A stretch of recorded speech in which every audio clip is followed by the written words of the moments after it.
Engineering 2017 मध्ये pass out झाल्यानंतर मला बिझनेस तर काहीतरी सुरुवात करायची होती, पण हाच मेन प्रश्न होता की बिझनेस सुरू करायचा तो नेमका कुठला. कितीही रिसेशन पिरियड काहीही आलं तरी त्याची मागणी कमी झाली नाही पाहिजे. तर असा व्यवसाय शोधत असताना मला एक व्यवसाय सापडला. हा व्यवसाय चालू केलाय त्याने. हा फोन जेव्हा माझ्या घरी गेला तेव्हा माझ्या घरचं वातावरण बिघडलं. लाज घालवण्याचे सगळ्यात पहिला उपाय मी शोधला. मला एक गोष्ट लक्षात आली की अरे, आपण जे 4 उद्योजक घडवलेत हे 50,000 रुपये महिना कमवायला लागलेत फक्त 6 महिन्यामध्ये, आणि ते पण 1 लाखाची इन्व्हेस्टमेंट करून. अरे हनुमंत, तुझा मुलगा तर इंजिनियर आहे ना.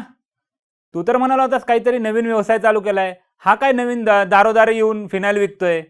हा व्यवसाय चालू केलाय त्याने. हा फोन जेव्हा माझ्या घरी गेला तेव्हा माझ्या घरचं वातावरण बिघडलं म्हणजे नक्की काय झालं? घरच्यांचा व्यवसायावरून विश्वास उडाला आणि जॉबकडे लक्ष जास्त गेलं. घरचे मला जॉब करण्यासाठी प्रेशराईज करू लागले. पण मी डोर टू डोर मार्केटिंग का करतोय हे जेव्हा घरच्यांना समजून सांगितलं तेव्हा त्यांनी मला समजून घेऊन स्वतःचा व्यवसाय तर मी उभा करू शकलोच, पण माझ्यासोबत मागच्या 6 महिन्यामध्ये मी नवीन 4 उद्योजक घडवू शकलो. वयाच्या 23व्या वर्षी मी व्यवसायाची सुरुवात करून आज 1.5 कोटीचा टर्नओव्हर करू शकतो. नमस्कार, मी सूरज हनुमंत व्यवहारे. माझ्या कंपनीचं नाव सुरवेक इंडस्ट्रीज प्रायव्हेट लिमिटेड. आम्ही लागणारे सर्व क्लिनिंग प्रोडक्ट्स बनवतो, म्हणजे फिनाईल, टॉयलेट क्लीनर, हँडवॉश असे लागणारे पूर्ण क्लिनिंग प्रोडक्ट्स आम्ही स्वतः बनवतो. तर आम्ही स्वतः क्लिनिंग प्रोडक्ट्स बनवत असताना आम्ही नवीन 4 उद्योजकही मागच्या 6 महिन्यात घडवलेले आहेत, आणि माझ्या व्यवसायाची आणि उद्योजकतेची यशोगाथा सांगण्यासाठी मी आज तुमच्यासमोर आलेलो आहे. सुरवेक इंडस्ट्रीज प्रायव्हेट लिमिटेडचा प्रवास चालू झाला 2018 मध्ये. पण त्याआधी थोडे मागे जाऊया. माझ्याबद्दल जर सांगायचं झालं तर माझं गाव सोलापूर. माझा जन्म पुण्यामध्येच झाला आणि शिक्षणही पुण्यामध्ये झाले. माझे इंजिनिअरिंगला मी सिद्धांत कॉलेज ऑफ इंजिनिअरिंग सुदुमळे मावळ येथे होतो. इंजिनिअरिंग 2017 मध्ये पासआउट झाल्यानंतर मला बिझनेस तर काहीतरी सुरुवात करायची होती, पण हाच मेन प्रश्न होता की बिझनेस सुरू करायचा तो नेमका कुठला. तर त्यावेळी शोधत असताना माझे वडील टाटा मोटर्समध्ये आहेत. टाटा मोटर्समध्ये ते फॅब्रिकेशन डिव्हिजनला काम करतात, आणि मी मेकॅनिकल इंजिनियर असल्यामुळे फॅब्रिकेशनचा व्यवसाय तर माझ्यासाठी सोपाच. पण माझ्या वडिलांच्या मित्रांचे फॅब्रिकेशनचे व्यवसाय होते. त्यांना मी जेव्हा विचारले तेव्हा एक रिसेशन पिरियड नावाचा कन्सेप्ट माझ्यासमोर आला. रिसेशन पिरियड जेव्हा मार्केटमध्ये येतो तेव्हा किती मोठ्या प्रमाणात आपल्याला दडपणाखाली जगावं लागतं हे जेव्हा मला कळालं तेव्हा मी अशा काही व्यवसायाच्या शोधात जाऊ लागलो की कितीही रिसेशन पिरियड काहीही आलं तरी त्याची मागणी कमी झाली नाही पाहिजे. तर असा व्यवसाय शोधत असताना मला एक व्यवसाय सापडला, ते म्हणजे भांडी घासण्याची घासणी. काहीही येऊ दे, उन्हाळा, पावसाळा, हिवाळा, कोणताही महिना येऊ दे, आपण भांडी घासण्यासाठी घासणी तर लागणारच होती. तर हा व्यवसाय जेव्हा आम्ही सुरुवात केला, तर हा व्यवसाय सुरुवात करीत असताना माझे इंजिनिअरिंगचे 2 मित्र म्हणजेच विवेक तनपुरे आणि सुरेश शिंदे, आम्ही तिघांनी मिळून हा व्यवसाय सुरुवात केला. 2018 मध्ये आम्ही या व्यवसायाची सुरुवात जेव्हा केली तेव्हा फॅमिलीमध्ये व्यवसायाचे कुठलेही बॅकग्राऊंड नव्हते. कोणीही पिढ्यानपिढ्या व्यवसायामध्ये नव्हतं, त्यामुळे व्यवसायाचं शून्य नॉलेज होतं. तर सुरुवातीला पहिले 2 महिने खूपच कठीण गेले. कठीण म्हणजे काय झालं, सप्लायर शोधणे खूप अवघड गेलं. तर आम्ही सप्लायर शोधत असताना आम्हाला एक कोल्हापूरचा सप्लायर भेटला. कोल्हापूरमध्ये जयसिंगपूर एक गाव आहे, तिथेल एक सप्लायर होता जो स्क्रबरचे म्हणजे भांडी घासण्याचे घासणीचे रॉ मटेरियल विकत असे. तर त्याला आम्ही जेव्हा संपर्क केला, त्याला आम्ही जाऊन भेटलो, तेव्हा आम्हाला वाटलं की अरे हाच तो आहे ज्याला आम्ही शोधत होतो. जसं आपण पिक्चरमध्ये पाहिल्यानंतर आपल्याला वाटतं की हाच सर्व काही आहे आपल्यासाठी, तसं आम्हाला त्यावेळी वाटलं, कारण की आम्ही 23 वर्षाचे तर होतो फक्त. पण त्यानंतर जेव्हा आम्ही त्याला ऑर्डर दिली, ॲडव्हान्स पाठवला, आणि जवळजवळ 2 ते 2.5 महिन्याचा वेळ त्याने घेतला. 2 ते 2.5 महिन्याचा वेळ त्याने घेतल्यानंतर त्याचे असे उत्तर यायला लागले की माझं एक्सपोर्टचं काम आहे, माझं खूप लोड आहे. या उत्तरानंतर आम्हाला प्रश्न पडू लागला, नक्की काय होतंय, कुठे अडतंय. त्यानंतर आम्ही जयसिंगपूरला जेव्हा जाऊन शोधलं तर तो तर गायब होताच, त्यासोबत आमचा वेळ पण गायब झाला. म्हणजे नक्की झाले काय, तर आमचा 2 ते 2.5 महिन्याचा वेळ आणि पैसे गेल्यानंतर आम्हाला एक गोष्ट लक्षात आली की आपल्याला पुणे सोडून बाहेर कुठलाही चांगला सप्लायर सापडणे नाही. तर पुण्यामध्ये आम्ही शोध चालू केल्यानंतर आम्हाला भोसरी आणि पुण्यामध्ये काही रॉ मटेरियलचे सप्लायर भेटले. तर रॉ मटेरियलचे सप्लायर भेटल्यानंतर आम्ही व्यवसाय सुरुवात केला. घासणी तयार केली, घासणीचे कार्ड पॅकिंग केले, आमच्या स्वतःच्या नावाने पॅकिंग केले. स्वतःच्या नावाने पॅकिंग केल्यानंतर ठीक आहे, सगळं चालू केलं. विकायचं कुठे, कस्टमर शोधायचा कसा, हा सगळ्यात मोठा प्रश्न समोर उभा राहिला. कस्टमर शोधण्यासाठी आम्ही जेव्हा मार्केटमध्ये फिरायला लागलो तेव्हा आम्हाला अनावधानाने लोक सायकलवरून फेरीवाले घासणी विकताना दिसले. आम्ही एका फेरीवाल्याला घासणीबद्दल बोललो, तर त्यावेळी एक गोष्ट अशी लक्षात आली की त्यांना घासणीची रिक्वायरमेंट तर असते. मग मी त्यांना आमच्या फॅक्टरीला बोलवलं, फॅक्टरी दाखवली, त्यांना रिक्वायरमेंट विचारली. तर मला पहिल्यांदा वाटलं की हा फेरीवाला तर एकटाच आहे, हा किती घेऊन घासणी घेणार आहे, चला आपण बोलून तरी बघूया. त्याला फॅक्टरीवरती बोलवलं, फॅक्टरी दाखवली. फॅक्टरी दाखवल्यानंतर त्याने मला आश्चर्यचकित करणारी गोष्ट सांगितली की तो एकटाच नाही, त्याच्याकडे 22 जणांचा ग्रुप होता. हो, आणि मला पहिली घासणीची ऑर्डर मिळाली ती म्हणजे 1000 कार्डची. एका कार्डमध्ये 12 घासणे म्हणजे 1 डझन घासणे असं 1000 डझनची ऑर्डर मिळाली. आम्ही तर खुश झालो. काम हळूहळू असेच फेरीवाले आम्ही जोडत गेलो, काम वाढत गेलं. हे फेरीवाले विकतात कुठे? हे फेरीवाले दुकानदारांना ज्या घासण्या आपण दुकानातून विकून घेतो ते फेरीवाले दुकानदारांना घासण्या विकतात. तर असं आमचं काम वाढत गेलं. काही कालांतराने आम्हाला क्लिनिंग प्रोडक्टची रिक्वायरमेंट यायला लागली. क्लिनिंग प्रोडक्ट म्हणजे काय, तर phenyl, toilet cleaner, handwash, dishwash असे वेगवेगळ्या लिक्विडची रिक्वायरमेंट आम्हाला याच फेरीवाल्यांकडून यायला लागली. आम्ही सुरुवातीला टाळलं, कारण की आमचं केमिकल बॅकग्राऊंड तर नव्हतं, आम्ही घासणीमध्येच व्यवस्थित करत होतो. सुरुवातीला टाळल्यानंतर परत काही दिवसांनंतर अजून बाकी जे आमचे फेरीवाले आणि बाकीचे कस्टमर होते घासणीचे, ते पण आम्हाला म्हणायला लागले की तुम्ही यासोबत हे का नाही विकत. त्यावेळी आम्ही जरा थोडा मार्केटचा अभ्यास करायचा प्रयत्न करू म्हणालो. तर आम्ही, जसं मी तुम्हाला सांगितलं की आम्ही 3 मित्रांनी हा व्यवसाय चालू केला होता. आमच्यातील विवेक तनपुरे हा पहिल्यापासून प्रोडक्शनमध्ये माहीर होता. घासणीचं प्रोडक्शनचं पूर्ण काम तो बघत होता. आणि मी आणि सुरेश शिंदे आम्ही दोन्हीही मार्केटिंग पाहत होतो. तर विवेकला आम्ही सांगितलं की तू मार्केटमध्ये जाऊन जरा केमिकल्सबद्दल अभ्यास कर, काय आहे नक्की. तर विवेक हैदराबाद, गुजरात आणि अशा बऱ्याच ठिकाणी जाऊन त्याने जरा मार्केटचा स्टडी केला. आणि हो, यात एक गंमत सांगायची असं झालं तर कुठलाही आपल्याला व्यवसाय सुरू करायचा असेल तर आपण गुगलवर सर्च करतो किंवा यूट्यूबला सर्च करतो. तर आमचा जो क्लिनिंग प्रोडक्टचा व्यवसाय जो आम्ही सर्च केला त्याबद्दल आम्हाला खूप आनंद झाला पहिल्यांदा सर्च केल्यानंतर, की 500 रुपयात 100 फॉर्म्युलेशन, परत 2500 रुपयात पूर्ण क्लिनिंग प्रोडक्टचं ट्रेनिंग. आम्ही म्हणलं 2500 रुपयात तर सगळं ट्रेनिंग भेटतं, आपण तर लगेच चालू करू शकतो. आम्ही 5 जणांचे वेगवेगळे ट्रेनिंग घेतले, 3 जणांचे वेगवेगळे फॉर्म्युला बुक घेतले, पण एकही फॉर्म्युला व्यवस्थित वर्कआउट होत नव्हता. नंतर आम्ही व्यवस्थित विचार केला आणि नक्की काय अडतंय ही गोष्ट कळल्यानंतर आम्हाला कळलं की ही तर सगळी फसवेगिरी आहे. यूट्यूबवर फ्रीमध्ये आपल्याला फॉर्म्युलेशन सांगितलं जातं, काही ठिकाणी 2500 फी घेतली जाते. हे सगळं फसवेगिरी चालू आहे. लोकांना माहीत नाही आहे की नवीन व्यवसाय चालू करायचा आहे, तर इथे आपण लगेच गुगल आणि यूट्यूबला टाकून फॉर्म्युलेशन भेटते फुकटमध्ये तर चालू करूया. पण हे काही बरोबर नव्हतं. विवेकने जेव्हा 6 महिने अभ्यास केला तेव्हा त्याने 3 प्रोडक्ट्स डेव्हलप केले. 3 प्रोडक्ट्स R&D करून कंटिन्यू डेव्हलप केल्यानंतर त्या 3 प्रोडक्ट्स असे होते की टॉयलेट क्लीनर, हँड वॉश आणि फ्लोअर क्लीनर.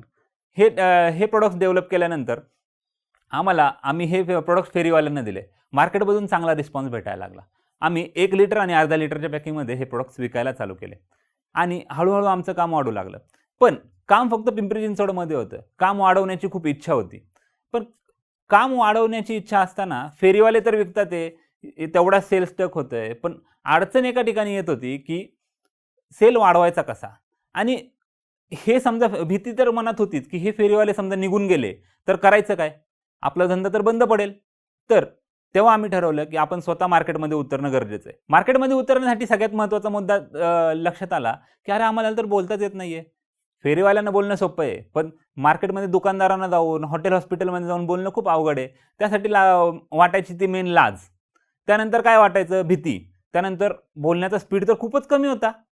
त्यानंतर एक गोष्ट लक्षात आली की अनावधानाने, जसं मी तुम्हाला मागे सांगितलं की आम्हाला मनात एक सबकॉन्शियस माइंडमध्ये मी सांगितलं तर मला ती गोष्ट लगेच समोर दिसायची. आणि दुसऱ्याच दिवशी एक ब्रँडेड कंपनीचे एक विक्रेती मला समोर डोर टू डोअर मार्केटिंग करताना दिसली. म्हणलं, मी विचार केला ही तर खूप छान पद्धत आहे, याने तर आम्ही आमचे सगळे सेल्सचे टेक्निक सगळ्या भीती घालवू शकतो. तर ह्याची सुरुवात आम्ही केली. मग मी डोर टू डोअर मार्केटिंग करायला चालू केली. डोर टू डोअर मार्केटिंग करत असताना लाज घालवण्याचे सगळ्यात पहिला उपाय मी शोधला, आपल्या नातेवाईकांचे दार वाजवायचे.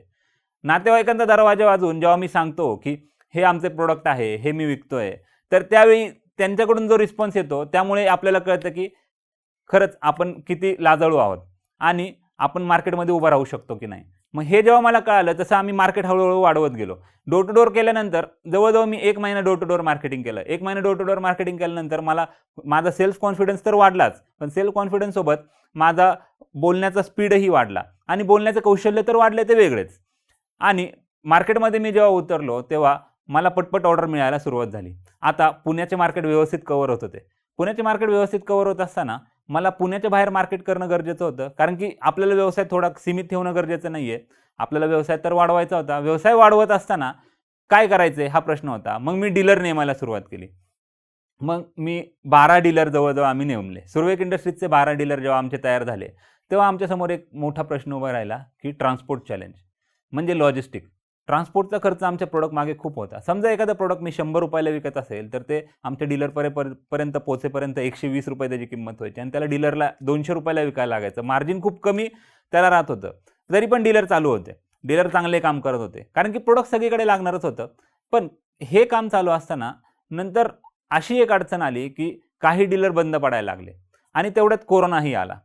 कोरोनामध्ये सगळ्यांना एक गोष्ट शिकायला भेटली. वेळेचं महत्त्व आणि आयुष्याचं महत्त्व.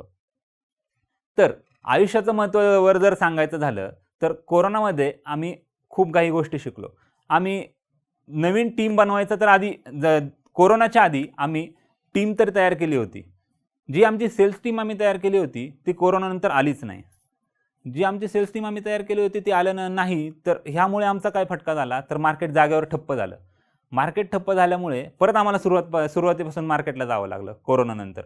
मग पुन्हा मार्केटला गेल्यानंतर आणि डिस्ट्रिब्युटर नेटवर्क डेव्हलप केल्यानंतर आम्हाला काही गोष्टी जाणवू लागल्या, की ट्रान्सपोर्टेशन कॉस्ट कमी करणं खूप गरजेचं आहे आणि डीलर तर आपल्याला टिकवून ठेवणं गरजेचं आहे. तेच आपला व्यवसाय वाढवणार आहेत. तर हेच व्यवसाय वाढवणार आहेत असं आम्ही जेव्हा विचार केला, तेव्हा आम्ही खूप प्रयत्न केला, की काय करू शकतो? तर 6 महिन्यापूर्वीच्या दिवाळीमध्ये मी असाच विचार करत असताना माझ्या डोक्यामध्ये विचार आला, की आमचं क्लिनिंग प्रॉडक्ट बनवण्याची एक बेसिक पद्धत आहे. कशी? तर रॉ मटेरियलवरती एक फॉर्म्युलेशन करून आपण प्रीमिक्स तयार करतो आणि त्या प्रीमिक्समध्ये पाणी ॲड करून आपण प्रॉडक्ट तयार करतो. रेडी प्रॉडक्ट तयार करतो. तर आम्ही म्हणालो, की हे प्रीमिक्स आपण का विकू शकत नाही? मग हे जर प्रीमिक्स विकायचं आहे, तर विकायचं आहे कोणाला? जे एक्झिस्टिंग मार्केटमध्ये प्रॉडक्ट बनवणारे आहेत, त्यांना विकायचं आहे, की आपण नवीन उद्योजक घडवायचे आहेत? तर मी विचार केला, की आपण जर नवीन लोकांना संधी दिली, तर हा व्यवसाय खूप मोठ्या प्रमाणात ते पुण्याच्या बाहेर करू शकतात. आणि मी जेव्हा रूरल एरियामध्ये गेलो, तर तेव्हा मला कळालं, की ह्या प्रॉडक्टचा रूरल एरियामध्ये डिमांड भरपूर आहे. जसं की सोलापूर, सासवड, कर्जत साईडला जेव्हा मी गेलो, तेव्हा ह्याची डिमांड तर भरपूर मोठ्या प्रमाणात जाणवली. पण डिमांड तर होती, पण नवीन उद्योजक घडवायचे कसे? हा प्रश्न होता समोर. त्यावेळी मी फेसबुक कॅम्पेन केलं. फेसबुक कॅम्पेन केल्यानंतर मला इन्क्वायरीज आल्या. इन्क्वायरीज आल्यानंतर अवघ्या 6 महिन्यामध्ये मी 4 नवीन उद्योजक घडवू शकलो. उद्योजक घडवलं म्हणजे नक्की मी काय केलं? तर आमचे जे प्रीमिक्सेस आहेत, ते आम्ही प्रीमिक्सेस त्यांना देऊन अवघ्या ₹1,00,000 त्यांना व्यवसाय सुरुवात करून दिला. तर त्यांचं काम काय होतं? प्रीमिक्सेसमध्ये पाणी टाकून रेडी प्रॉडक्ट तयार करायचं, पॅक करायचं आणि मार्केटमध्ये विकायचं. म्हणजे जे प्रॉडक्ट मी त्यांना ₹100 डीलरला द्यायचो, ते त्यांच्या इथे बनतानाच ₹80 बनायचं. त्यामुळे मार्जिन किती झालं? जवळ-जवळ विक्रीची किंमत होती ₹200. मार्जिन झालं जवळ-जवळ 99% च्या अबोव्ह. काही प्रॉडक्ट्समध्ये 70% होतं, काही प्रॉडक्ट्समध्ये 300% होतं. मार्जिन लेव्हल तर जबरदस्त झाली. त्यामुळे काम जबरदस्त वाढू लागलं. आणि मी आता जस्ट सर्व्हे करत असताना मला एक गोष्ट लक्षात आली, की अरे, आपण जे 4 उद्योजक घडवले आहेत, हे ₹50,000 महिना कमवायला लागलेत फक्त 6 महिन्यामध्ये आणि ते पण 1,00,000ची इन्व्हेस्टमेंट करून. आणि मग असाच मी प्रयत्न करत अजून उद्योजक घडवायचा प्रयत्न चालू ठेवला आणि तो तर चालूच आहे. अशासोबत मी कॉलेजला असताना मला सोशल वर्कची खूप आवड होती. पण मला काहीतरी असं वाटत होतं, की मी माझ्या बिझनेसमध्ये सोशल काही गोष्टी केल्या पाहिजेत. सोशल गोष्टी केली पाहिजे म्हणजे नक्की काय? तर त्यावेळी माझा एक मित्र मला भेटला. माझा मित्र म्हणाला, "अरे, तू तर" तो फॅक्टरीवर आला आणि फॅक्टरीवर येऊन म्हणाला, "अरे, तुमच्याकडे किती प्लास्टिकचे प्रॉडक्ट्स आहेत? किती बाटल्या तुम्ही विकता मोठ्या प्रमाणात?" मग मी नंतर विचार केला. असं बसता-बसता विचार केल्यानंतर मला एक गोष्ट लक्षात आली, की जेव्हा कस्टमर आपल्या घरामध्ये फिनाईलची बाटली, कुठलीही बाटली वापरतो, तेव्हा तो वापरल्यानंतर ती काय करतो? फेकून देतो. ती फेकून दिल्यानंतर ती बाटली कुठे जाते? एकतर भंगारवाल्याकडे जाते किंवा लँडस्केपमध्ये जाते. त्यामुळे प्रदूषण तर होणारच. 50% जरी बाटल्या रिसायकल झाल्या, तरी 50% बाटल्यांमुळे प्रदूषण तर होतच आहे. तर ते प्रदूषण कमी करण्यासाठी मी विचार करू लागलो, काय करू शकतो? तर मला एक गोष्ट लक्षात आली, की आपण एक रिफिलिंग व्हॅन बनवली तर कसं राहील? रिफिलिंग व्हॅन म्हणजे काय? तर रिफिलिंग व्हॅन ही सोसायटीमध्ये जाऊन कस्टमरला त्यांच्या एक्झिस्टिंग क्लिनिंग प्रोडक्टच्या बॉटलमध्ये प्रोडक्ट भरून देत आहे. त्यामुळे फायदा काय झाला की प्रदूषण खूप मोठ्या प्रमाणात कमी झालं आणि प्लास्टिक वेस्ट खूप कमी होऊ लागलं. तर आम्ही फिल्झी नावाने एक रिफिलिंग व्हॅन चालू केली. ही रिफिलिंग व्हॅन चालू केल्यानंतर आम्हाला खूप मोठ्या प्रमाणात प्रतिसाद मिळाला. पिंपरी चिंचवडमधील 32 सोसायट्या, रेसिडेन्शियल सोसायट्या ज्यांचे 100हून अधिक फ्लॅट आहेत, तिथे आमची गाडी जाऊ लागली आणि 10,000 पेक्षा जास्त प्लास्टिक बॉटल आम्ही रिफिल करू शकलो. त्याचा फायदा असा झाला की प्लास्टिक वेस्ट तर खूप वाचवतोय. त्यामुळे मला आतून एक सॅटिस्फॅक्शन मिळालं की सोशल वर्क तर आपलं कॉलेजमध्ये जसं आपण विचार करत होतो तसं आपले बिझनेसमध्ये पण होतंय. आणि कॉस्टिंगचा मुद्दा महत्त्वाचा आला.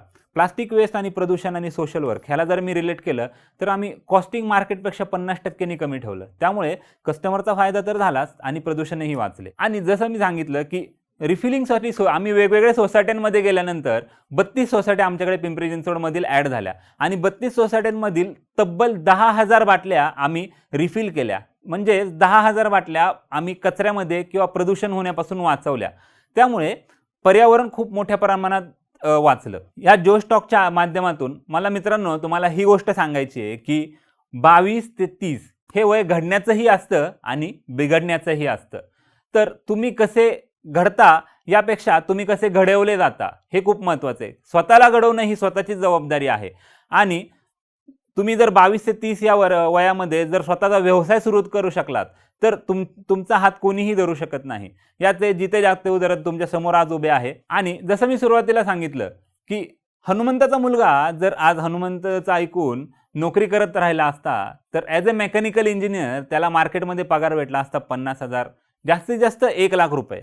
पण मी स्वतःचा व्यवसाय सुरुवात करून मग घरच्यांना समजून सांगून स्वतःचा व्यवसाय उभा करून आज 1.5 कोटीचा व्यवसाय उभा करू शकलो आणि एका कुठल्याही इंजिनियर किंवा कुठल्याही अधिकाऱ्यापेक्षा जास्त पैसे मी आज कमवतोय. मराठी माणसांची एक टेंडन्सी काय आहे की धंदा करताना मार्केटमध्ये इज्जत खूप महत्त्वाची आहे. पण इज्जत कमवण्यासाठी आधी लाच सोडणं खूप महत्त्वाचं आहे. लाच सोडणं म्हणजे काय? जसं मी डोर टू डोर मार्केटिंग करून माझी लाच सोडली. त्यामुळे काय झालं की माझा लाच तर सुटलीच पण माझा सेल्फ कॉन्फिडन्स वाढला आणि सेल वाढण्यासही मदत झाली. आणि आज या जो स्टॉकच्या माध्यमातून मला इन्व्हाइट केल्यामुळे मी तुम्हाला व्यवस्थित समजून सांगू शकलो की माझा जीवन प्रवास आणि मराठी माणसाने व्यवसायात का उतरलं पाहिजे. जॉब इंटरव्ह्यू क्रॅक करायचा विचार आहे पण कॉन्फिडेंटली इंग्लिश बोलता नाही येत. इंटरव्ह्यूअरने प्रश्न विचारला की घाबरता किंवा फंबल करायला लागता. आता आपण हे सर्व प्रॉब्लेम्स सॉल्व्ह करूया जोश टॉक्स इंग्लिश स्पीकिंग ॲप सोबत. या जाणूया त्या 3 गोष्टी ज्या जोश टॉक्स ॲपला बाकी ॲप पासून वेगळं बनवतात. सर्वात प्रथम talk live with real people feature, म्हणजे जिथे तुम्ही डेली रिअल लोकांसोबत इंग्लिशमध्ये लाईव्ह बोलायची प्रॅक्टिस करू शकता आणि कॉन्फिडन्स इन्क्रीज करू शकता. 2, तुम्हाला इथे ग्रामर आणि वोकॅब्युलरीचे डेली सिस्टमॅटिक लेसन्स मिळणार जे तुम्हाला अजून कुठेच नाही मिळू शकत. 3, कोर्स कंप्लीट झाला की आपल्याला मिळणार इंडस्ट्री रेकग्नाइज सर्टिफिकेट ज्याला आपण एक अचीवमेंट म्हणून प्रेझेंट करू शकतो. 1 मिलियनहून जास्त लोक डेली जोश टॉक्स इंग्लिश स्पीकिंग ॲपवर कॉन्फिडेंटली बोलण्याची प्रॅक्टिस करत आहेत आणि आपल्या लाईफमध्ये पुढे चालत आहेत. तर तुम्ही पण आपली ड्रीम जॉब मिळवायची सुरुवात कराच फ्लुएंट इंग्लिश स्पीकिंग स्किल्स सोबत. आता जॉईन करा जोश टॉक्स इंग्लिश स्पीकिंग ॲप. हा व्हिडिओ आपल्याला कसा वाटला हे आम्हाला कमेंट सेक्शनमध्ये कळवा आणि आपल्या मित्रांसोबत शेअर करायला विसरू नका.